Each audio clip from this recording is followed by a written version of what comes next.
একটি স্থাপত্যকর্ম সম্পর্কে আমার কোনো আপত্তি নেই, তার কোনো সংস্কার আমি অনুমোদন করি না। স্থাপত্যকর্মটি হচ্ছে নারী দেহ। ভালো মানুষের রাগ থাকে বেশি, যারা মিসকা শয়তান তারা রাগে না। পাছায় লাথি মারলেও লাথি খেয়ে হাসবে। মসজিদ ভাঙে ধর্মিকেরা, মন্দিরও ভাঙে ধর্মিকেরা, তারপরও তারা দাবি করে তারা ধর্মী। আর যারা ভাঙাভাঙিতে নেই তারা অধার্মিক বা নাস্তিক। আগে কানুনবালারা আসতো পতিতালয় থেকে, এখন আসে বিশ্ববিদ্যালয় থেকে। বাঙালি যখন সত্য কথা বলে তো পেছনে কোনো অসৎ উদ্দেশ্য আছে।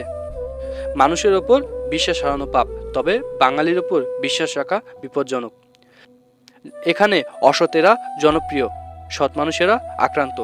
পৃথিবী জুড়ে প্রতিটি নরনারী এখন মনে করে তাদের জীবন ব্যর্থ, কেননা তারা অভিনেতা বা অভিনেত্রী হতে পারেনি। শিক্ষার উচিত তাকে উদ্যোক্তা বা চাকরি সৃষ্টিকারী হতে প্রস্তুত করা, চাকরি খুঁজতে নয়। আমরা যদি তরুণদের চাকরি সৃষ্টিকারী হিসেবে গড়ে তুলতাম, তাহলে বেকারত্ব বলে কিছুই থাকতো না।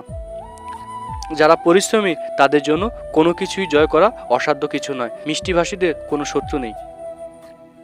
নিন্দুকেরা পুরোপুরি অসৎ হতে পারে না, কিছুটা সততা তাদের পেশার জন্য অপরিহার্য, কিন্তু প্রশংসাকারীদের পেশার জন্য মিথ্যাচারই যথেষ্ট।